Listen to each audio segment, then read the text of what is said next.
এই ঘেচা, তোকে বেশ কিছুদিন ধরে দেখছি তুই ক্লাসের মধ্যে শুধু বদমাইশি করছিস। কেন রে? পড়াশোনা করতে পারিস না, শুধু বদমাইশি করিস? কই না তো স্যার, আমি কখন বদমাইশি করলাম? আমি তো বদমাইশি করিনি।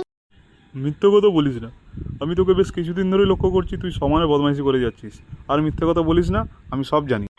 না স্যার, আমি কই বদমাইশি করিনি তো। আমি ওই শুধু বন্ধুদের সঙ্গে একটু গল্প করছিলাম। ধন্যবাদ ছিলি, বন্ধুদের সাথে গল্প করাটা কোনো বদমাইশি নয় তো কি?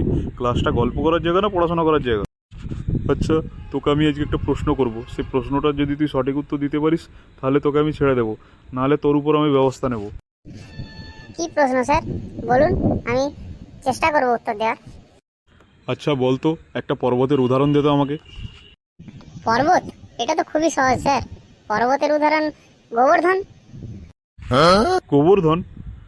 সেটা কোথায় অবস্থিত? সেটার আমাকে উদাহরণ দে তো। ওই তো স্যার, গোয়ালের গোবর আর আমার নিচের ধন, গোবর আর ধন মিলিয়ে গোবর্ধন।